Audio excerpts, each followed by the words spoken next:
This is a happy place.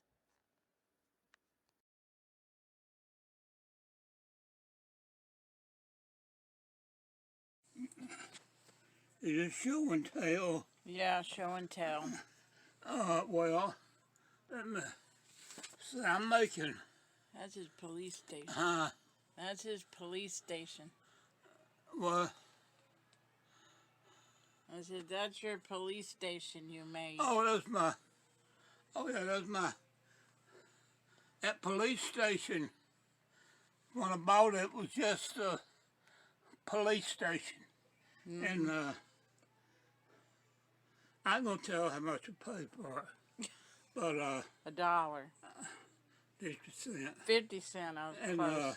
but then I went and bought this little fire station right there, and the little car, and that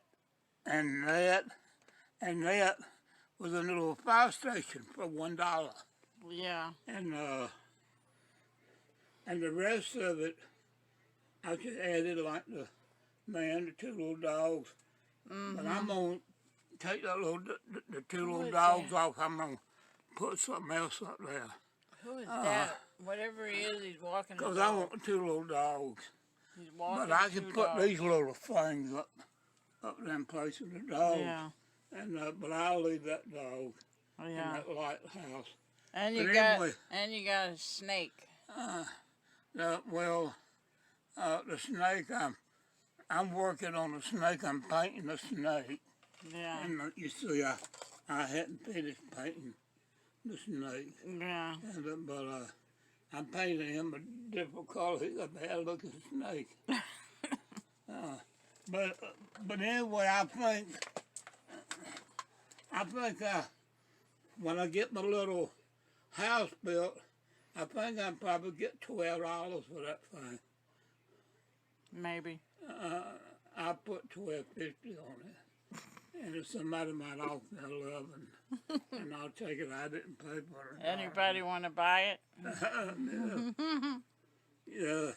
Kid can play with it. You could hang it up on the wall, you know. Mm-hmm. And, Decoration. the clock that I cut that out of a magazine and put it in the clock. Very creative. Very creative.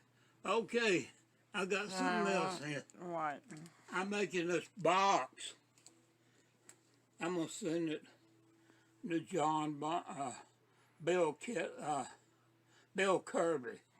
Okay. And this was yesterday's newspapers. And I got yesterday's newspapers, and inside the box, this is yesterday's newspapers. And you see, inside the box, and I'm gonna send this to Bill Kirby. Okay, now I'm making Bill Kirby another little box, and I'm cutting his article out of today's paper, and I'm gonna put it on this box. Mm-hmm. And on this box, I'm gonna have it in this box, and I'm gonna get it to Bill Kirby, and I'm gonna put Bill Kirby's article in today's paper right on the front here. Mm-hmm. You see, and I gotta finish this little box. I'll finish it. And inside the box, when you open it up, I wanted to get as much of the newspaper as I can. I got the whole funny paper right here. Okay, this was a whole page. But what you do is, and there's the rest of it. Then there's another story right there. Okay. There's another story. Okay. And then you come over here, as the story in yesterday's paper, and you turn it up, and there's another story. Okay. In the back, and over the old back of this part of the punish, you take it, They turn up and there's another story. It was a flip story. And, It was a flip book. And has the only obituary column in yesterday's paper was just one person. And you turn it up and there's something on the back of that. And you got all that up under it. It takes somebody crazy to do this. And you're crazy. Somebody, and I'm sending John Barnes a little note. You said Bill Kirby. I mean Bill Kirby. John Barnes used to do the article. Oh. But, I'm sending Bill Kirby a flashlight.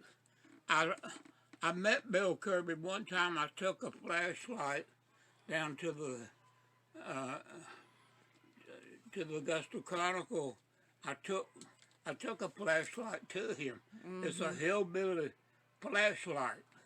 You see the hillbilly flashlight? You got a box of matches there, and that's where you load the batteries.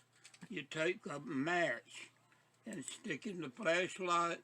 Yeah. And when the lights goes out, you light that match and it lights up the whole place.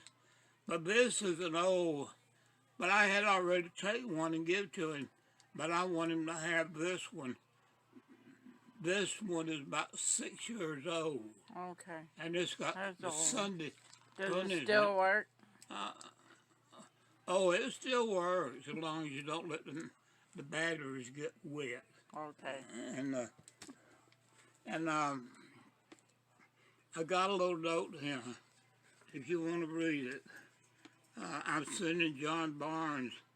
Not John Barnes. I mean Bill Kirby. And you can read it. I'm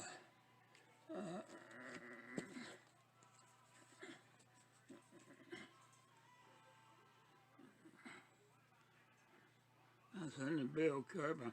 Telling him about my brother. Yeah. Yeah. Can you read it?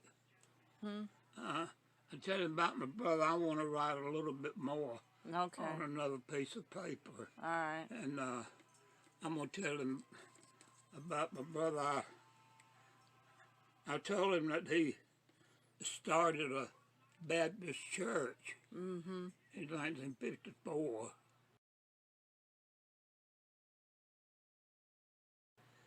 We went through a tent and two buildings at the original location.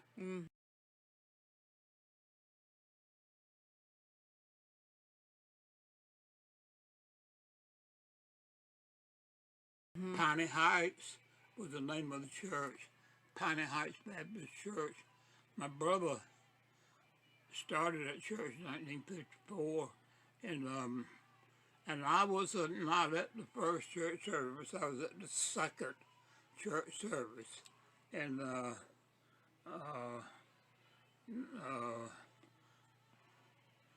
but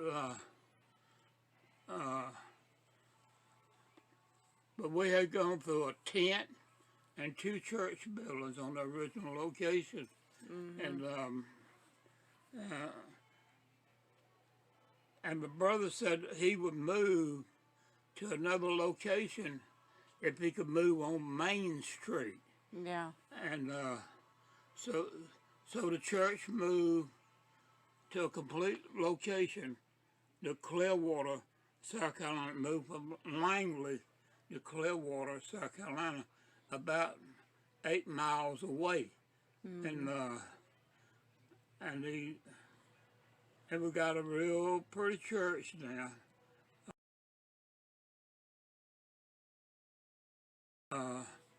Real pretty church is down by the lake. The church got a good deal on the property. I think they paid about $45,000 for the property, but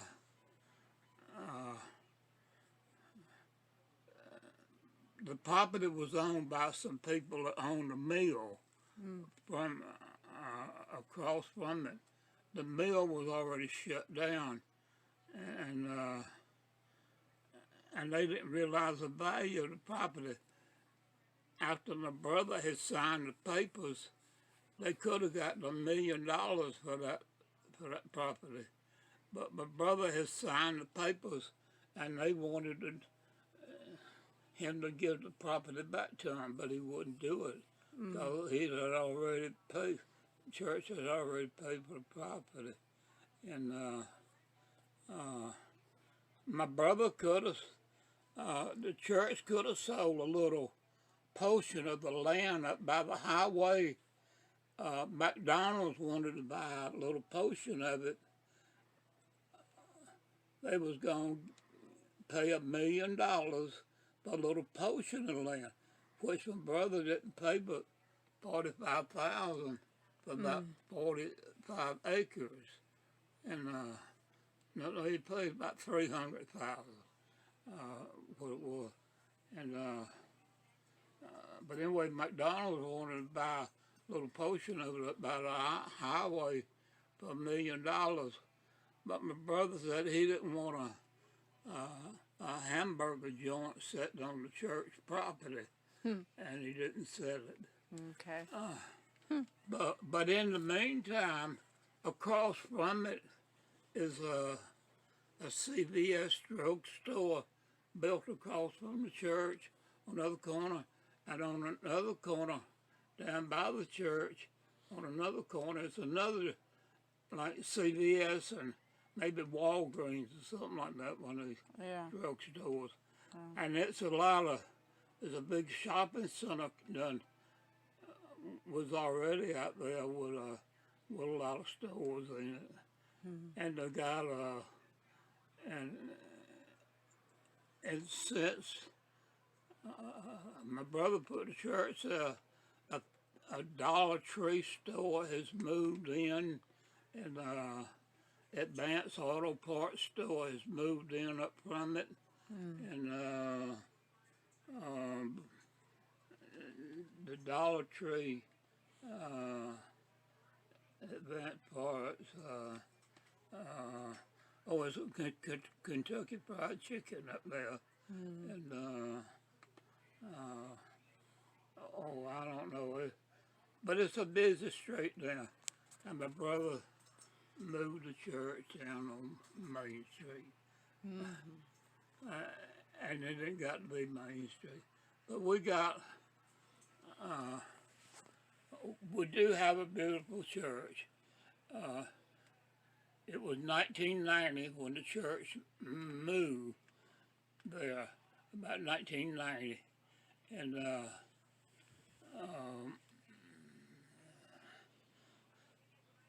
and my brother was there at that church for 20 years before he had to give it up.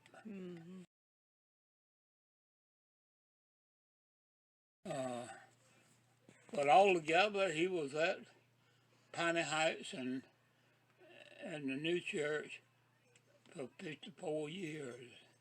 54 years. And I was at the second church service.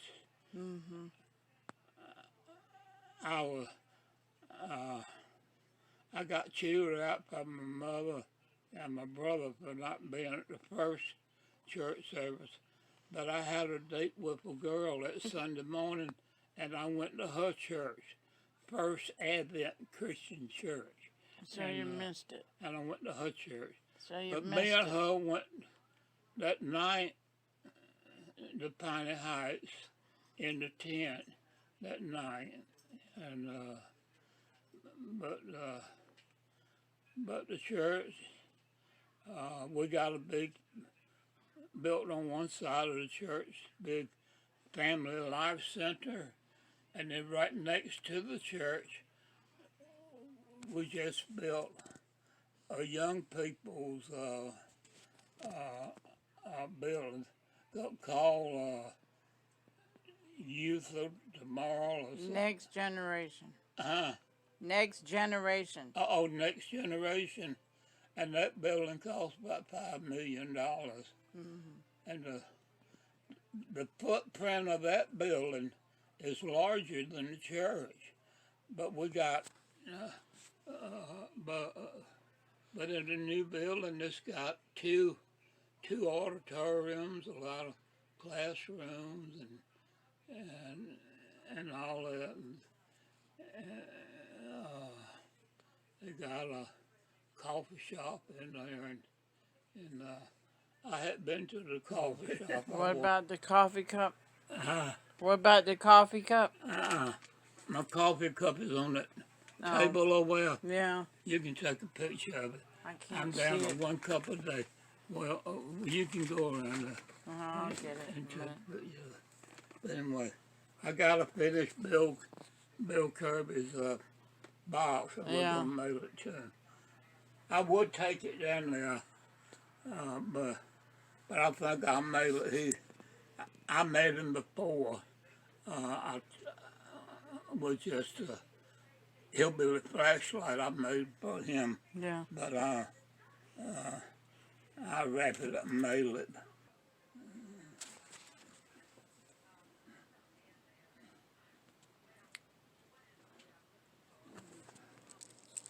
Welcome back to another reading from the book, The Inimitable Jeeves.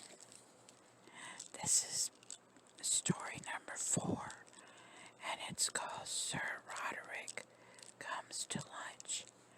And I'm going to try this with layered sounds, so we'll see if that works out. Anyway, let's begin. The blow fell at precisely 1:45 summertime. Spencer, my Aunt Agatha's butler, was offering me the fried potatoes at the moment, and such was my emotion that I lofted 6 of them onto the sideboard with a spoon, shaken to the core, if you know what I mean. I've told you how I got engaged to Honoria Glossop in my efforts to do young Bingo little a good turn. Well, on this particular morning, she had lugged me round to Aunt Agatha's for lunch, and I was just saying, "Death, where is thy jolly old sting?" when I realized that the worst was yet to come. "Bertie," she said, suddenly, as if she had just remembered it, "what is the name of that man of yours, your valet?" "Oh, Jeeves. I think he's a bad influence for you," said Honoria. "When we are married, you must get rid of Jeeves." It was at this point that I jerked the spoon and sent 6 of the best and crispest sailing onto the sideboard, with Spencer gambolling after them like a dignified old retriever. "Get rid of Jeeves," I gasped. "Yes, I don't like him." "I don't like him," said Aunt Agatha, "but I can't. Why, I couldn't carry on for a day without Jeeves." "You'll have to," said Honoria. "I don't like him at all." "I don't like him at all," said Aunt Agatha. "I never did." "Ghastly, what? I'd always had an idea that marriage was a bit of a washout, but I never dreamed that it demanded such frightful sacrifices from a fellow." I passed the rest of the meal in a sort of stupor. The scheme had been, if I remember, that after lunch I should go off and caddy for Honoria on a shopping tour down Regent Street. But when she got up and started collecting me and the rest of her things, and Agatha stopped her. "You run along, dear," she said. "I want to say a few words to Bertie." So Honoria legged it, and Aunt Agatha drew up her chair and started in. "Bertie," she said, "dear Honoria does not know it, but a little difficulty has arisen about your marriage." "By Jove, not really," I said, hopes starting to dawn. "Oh, it's nothing at all, of course. It is only a little exasperating. The fact is, Sir Roderick is being rather troublesome. Thinks I'm not a good bet. Wants to scratch the fixture. Well, perhaps he's right. Pray do not be so absurd, Bertie. It is nothing so serious as that. But the nature of Sir Roderick's profession unfortunately makes him overcautious." I didn't get it. Overcautious? Yes, I suppose it is inevitable. A nerve specialist with his extensive practice can hardly help taking a rather warped view of humanity. I got what she was driving at now. Sir Roderick Laws of Honoria's father is always called a nerve specialist because it sounds better, but everybody knows that he's really a sort of janitor to the loony bin. I mean to say, when your uncle the Duke begins to fill the strain a bit and you find him in the blue drawing room sticking straws in his hair, old Glossop is the first person you send for. He toddles round, gives the patient the once-over, talks about overexcited nervous systems, and recommends complete rest and seclusion and all that sort of thing. Practically every posh family in the country has called him in at one time or another, and I suppose that being in that position, I mean constantly having to sit on people's heads while their nearest and dearest phone to the asylum to send round the wagon, to stand to make a chappie take what you might call a warped view of humanity. You mean he thinks I may be a loony, and he doesn't want a loony son-in-law, I said. And Agatha seemed rather peeved that otherwise in my ready intelligence. Of course he does not think anything so ridiculous. I told you it was simply exceedingly cautious. He wants to satisfy himself that you are perfectly normal. Here she paused, for Spencer had come in with the coffee. When he had gone, she went on. He appears to have got hold of some extraordinary story about your having pushed his son Oswald into the lake at Ditteridge Hall. Incredible, of course. Even you would hardly do a thing like that. Well, I did sort of lean against him, when he shot off the bridge. Oswald definitely accuses you of having pushed him into the water. That has disturbed Sir Roderick, and unfortunately, it has caused him to make inquiries, and he has heard about your poor Uncle Henry. She eyed me with a good deal of solemnity, and I took a grave sip of coffee. We were peeping into the family cupboard and having a look at the good old skeleton, my late Uncle Henry. You see, was by way of being the blood on the Worcester escutcheon, an extremely decent chappie, personally, and one who had always endeared himself to me by tipping me with considerable lavishness when I was at school, but there's no doubt he did at times do rather rummy things, notably keeping 11 pet rabbits in his bedroom, and I suppose a purist might have considered him more or less of his onion. In fact, to be perfectly frank, he wound up his career happy to the last and completely surrounded by rabbits and some sort of a home. It is very absurd, of course, continued Aunt Agatha. If any of the family had inherited poor Henry's eccentricity, it was nothing more. It would have been Claude and Eustace, and there could not be two brighter boys. Claude and Eustace were twins and had been kids at school with me in my last summer term. Casting my mind back, it seemed to me that Bright just about described them. The whole of that term, as I remembered it, had been spent in getting them out of a series of frightful rows. Look how well they're doing at Oxford. Your Aunt Emily had a letter from Claude only the other day, saying that they hope to be elected shortly to a very important college club called the Seekers. Seekers. I couldn't recall any club with the name in my time at Oxford. What do they seek? Claude did not say. True their knowledge, I should imagine. It is evidently a very desirable club to belong to, for Claude added that Lord Rainsby, the Earl of Datchet's son, was one of his fellow candidates.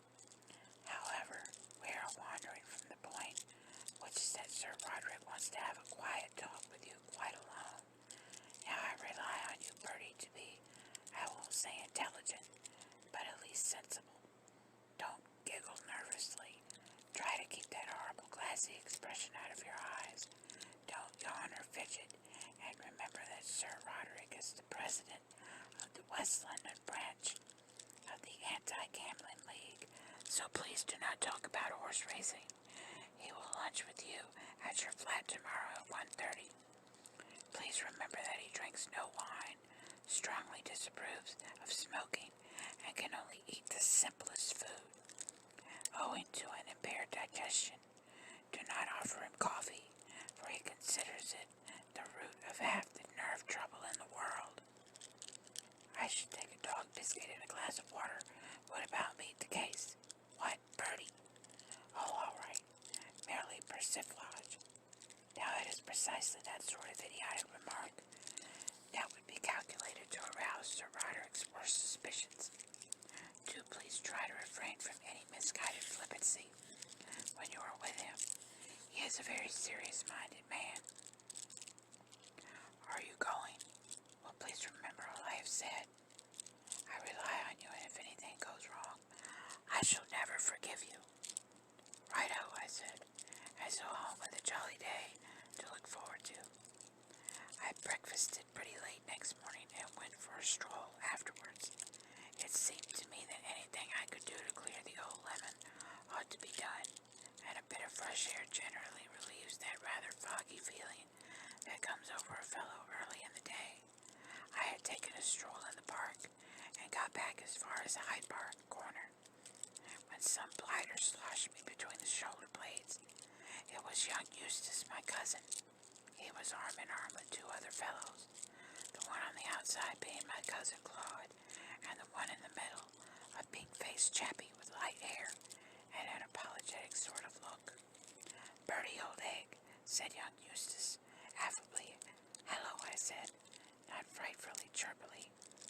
Fancy running into you, the one man in London who can support us in the style we are accustomed to. By the way, you've never met old Dogface, have you? Dogface, this is my cousin Bertie. Lord Rainsby, Mr. Wooster. We've just been round to your flat, Bertie, bitterly disappointed that you were out. But we were hospitably entertained by old Jeeves. That man's a corker. Stick to him, Bertie. What are you doing in London, I asked. Oh, buzzing around. We're just up for the day. Flying visit. Strictly unofficial. We oiled back on the 310. And now, touching that lunch, you very decently volunteered to stand us. What shall it be?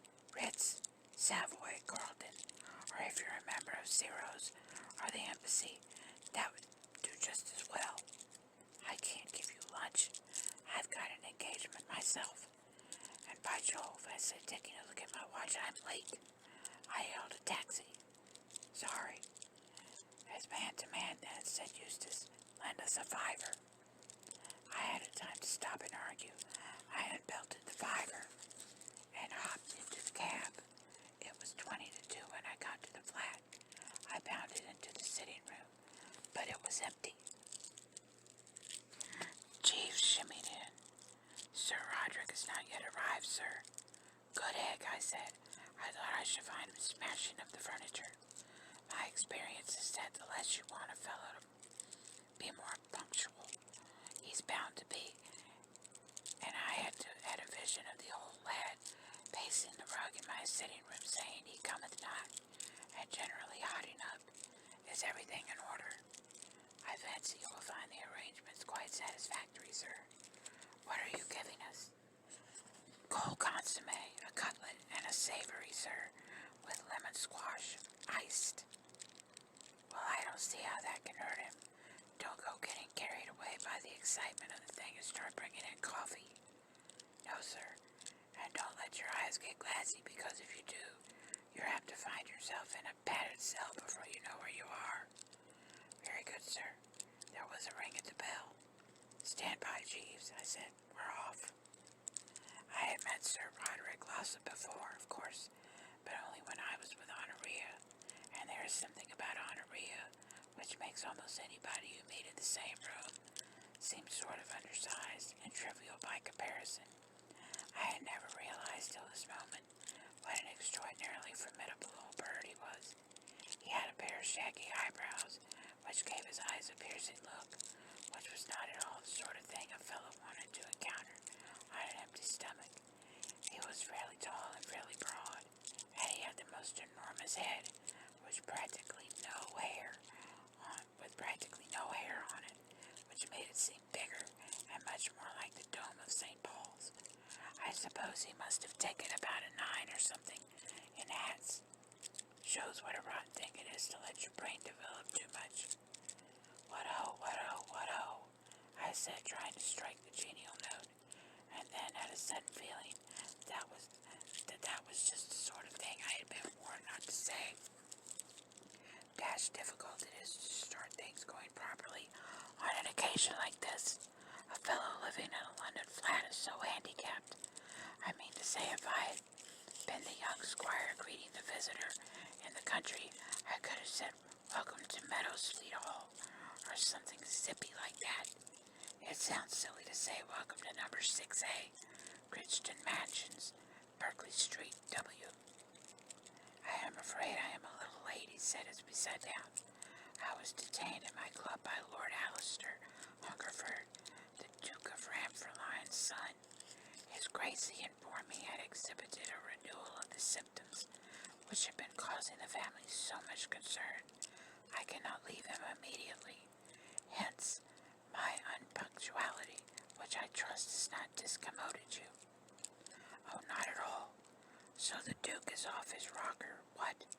The expression which you use is not precisely the one I should have employed myself, with reference to the head of perhaps the noblest family in England, but there is no doubt that cerebral excitement does, as you suggest, exist in no small degree." He sighed as well as he could with his mouth full of cutlet. "A profession like mine is a great strain, must be.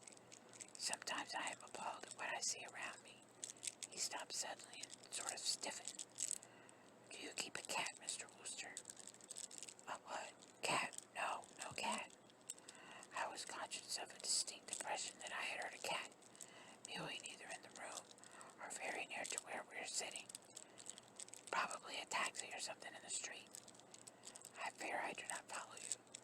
I mean to say taxis squawk, rather like cats, in a sort of way." I had not observed the resemblance. He said rather coldly. "Have some lemon squash," I said.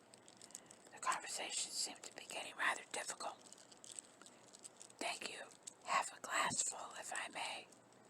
The hell brew appeared to buck him up, for he resumed in a slightly more pally manner. "I have a particular dislike for cats.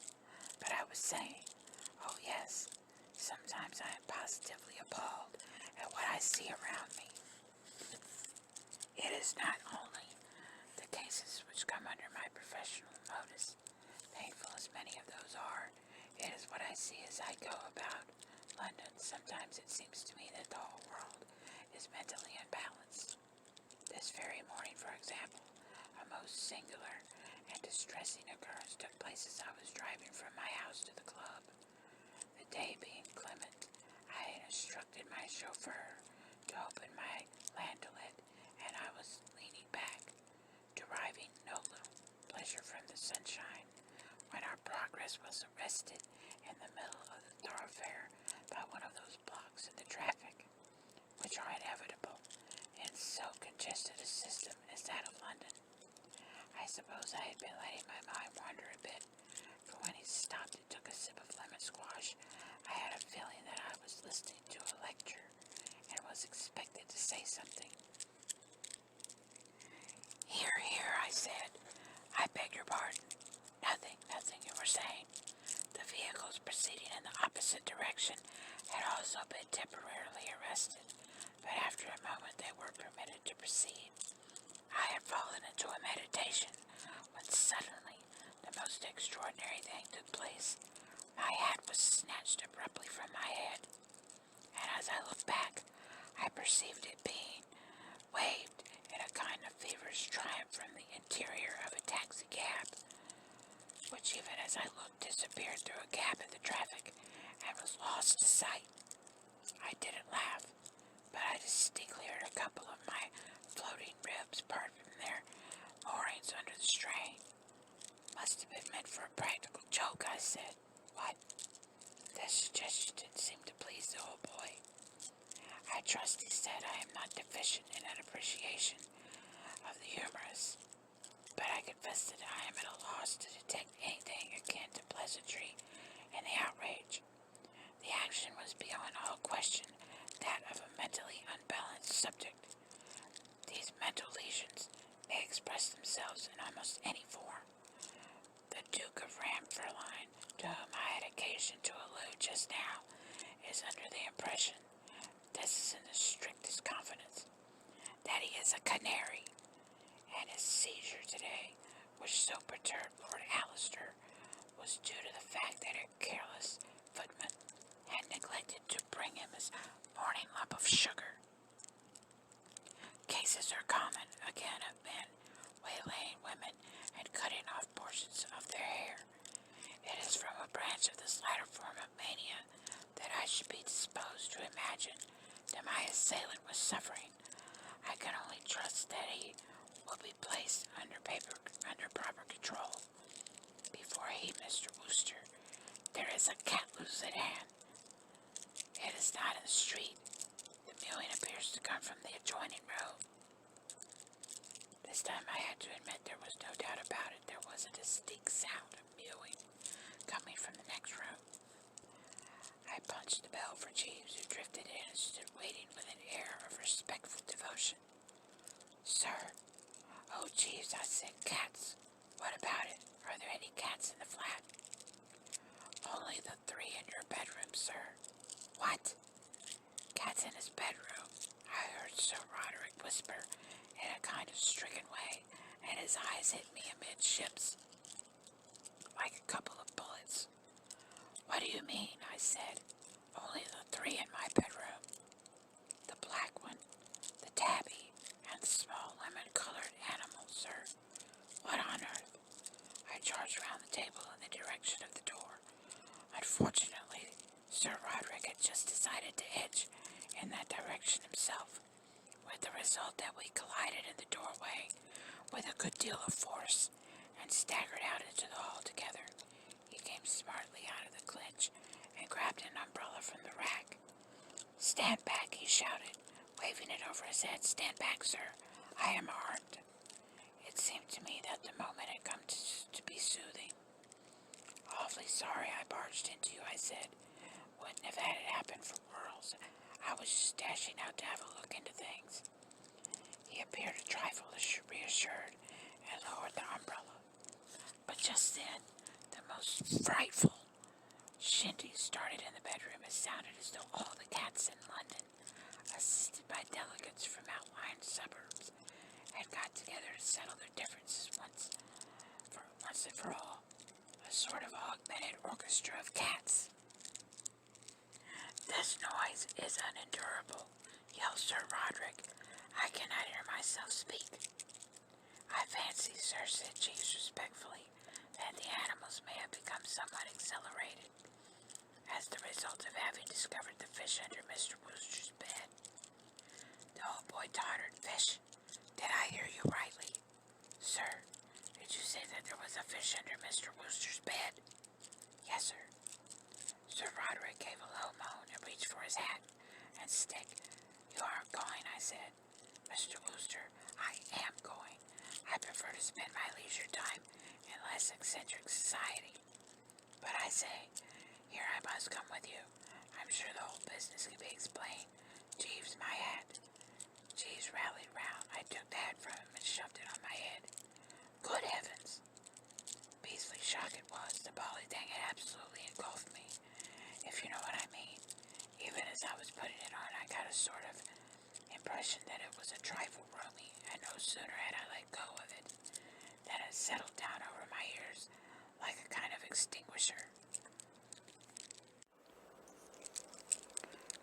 I say, this isn't my hat. It is my hat, said Sir Roderick in about the coldest, nastiest voice I'd ever heard. The hat which was stolen from me this morning as I drove in my car. But I suppose Napoleon or somebody like that would have been equal to the situation. But I'm bound to say it was too much for me. I just stood there goggling in a sort of coma while the old boy lifted the hat off me and turned to Jeeves. I should be glad, my man, he said, if you would accompany me a few yards down the street. I wish to ask you some questions. Very good, sir. Here, but I say, I began, but he left me standing. He stalked out, followed by Jeeves, and at that moment, the row in the bedroom started again, louder than ever. I was about fed up with the whole thing. I mean, cats in your bedroom, a bit thick. What? I didn't know how the dickens they had got in, but I was jolly well resolved that they weren't going to stay picnicking there any longer. I flung open the door. I got a momentary flash of about 115 cats of all sizes and colors scrapping in the middle of the road, and then they all shot past me with a rush and out of the front door, and all that was left of the mob scene was the head of a whacking big fish lying on the carpet and staring up at me in a rather austere sort of way, as if it wanted a written explanation and apology. There was something about the thing's expression that absolutely chilled me, and I withdrew on tiptoe and shut the door, and as I did so, I bumped into someone. Oh, sorry, I said. I spun round. It was the pink-faced chappie, Lord something or other, the fellow I had met with Claude and Eustace. I say, he said apologetically, awfully sorry to bother you, but those weren't my cats I met just now licking it downstairs. Were they? They looked like my cats. They came out of my bedroom, and they were my cats, he said sadly. Oh, dash it. Did you put cats in my bedroom? Your man, what's his name? Did. He rather decently said I could keep them there till my train went. I just come to fetch them, and now they've gone. Oh well, it can't be helped, I suppose. I'll take the fish anyway. I was beginning to dislike this chappie. Did you put that bally fish there too? No, that was Eustace's. The hat was Claude's. I sank limply into a chair. I say, you couldn't explain this, could you? I said. The chappie gazed at me in mild surprise. Why don't you know all about it? I say. He blushed profusely. Why, if you don't know about it, I shouldn't wonder if the whole thing didn't seem rummy to you. Rummy is the word. It was for the Seekers, you know. Seekers. Rather, a blood club, you know, up at Oxford, which your cousins and I are rather keen on getting into. You have to pinch something, you know, to get elected. Some sort of a souvenir. You know, a policeman's helmet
take the rest. He sighed deeply. No cats, no fish, no hat. We've had all our trouble for nothing. I do call that hard, and on top of that, I say I hate to ask you, but you couldn't lend me a tenner, could you? A tenner? What for? Well, the fact is, I've got to pop around and bail Claude Eustace out. They've been arrested. Arrested? Yes, you see, what with the excitement of collaring the hat and the salmon or something, added to the fact that we had rather a festive lunch, they got a bit above themselves, poor chaps, and tried to pinch a motor lorry. Silly, of course, because I don't see how they could have got the thing to Oxford and showed it to the committee. Still, there wasn't any reasoning with them, and when the driver started making a fuss, there was a bit of a mix-up, and Claude had used her some more or less languishing and Vine Street police station till I pop around and bail them out. So if you can manage a tenner, oh, thanks, that's fearfully good of you. It would have been too bad to leave them there. What? I mean, they're both such frightfully good chaps. You know, everybody likes them up at the varsity. They're fearfully popular. I bet they are, I said. When Jeeves came back, I was waiting for him on the mat. I wanted speech with the blighter. Well, I said, Sir Roderick asked me a number of questions, sir, respecting your habits and mode of life, to which I replied guardedly, I don't care about that. What I want to know is why you didn't explain the whole thing to him right at the start. A word from you would have put everything clear. Yes, sir. Now he's gone off thinking me a loony. I should not be surprised from his conversation with me, sir, if some such idea had not entered his head. I was just starting in to speak when the telephone bell rang. Jeeves answered it. No, madam. Mr. Wooster is not in. No, madam. I do not know when he will return. No, madam. He left no message. Yes, madam. I will inform him. He put back the receiver. Mrs. Gregson, sir. And Agatha. I have been expecting it ever since the luncheon party had blown out of views. Her shadow had been hanging over me, so to speak.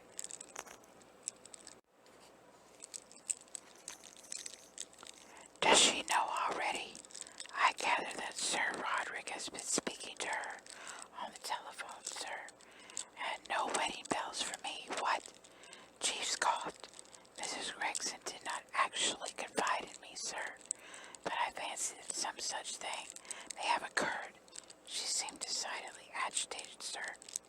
It's a rummy thing, but I've been so snootered by the old boy, and the cats and the fish and the hat and the pink-faced chappie, and all the rest of it, that the bright side simply hadn't occurred to me.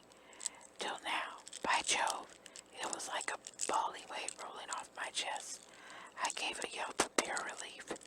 Jeeves, I said, I believe you worked the whole thing. Sir, I believe you had the jolly old situation in hand, right from the start.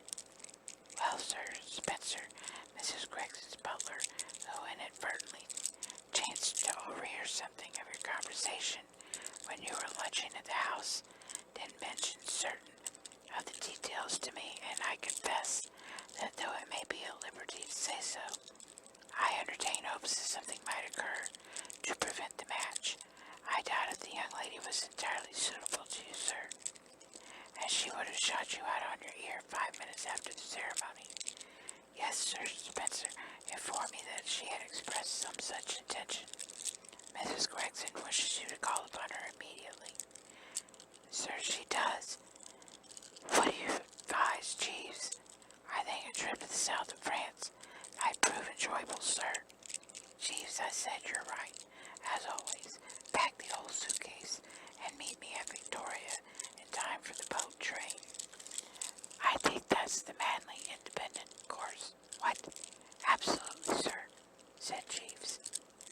And that's the end of this story. More stories to come. If you like this video, please give it a thumbs up and leave a comment. And if you like what you see on the channel,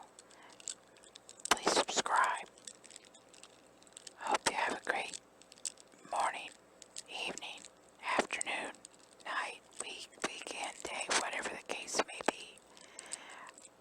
I'll talk to y'all later. Bye for now.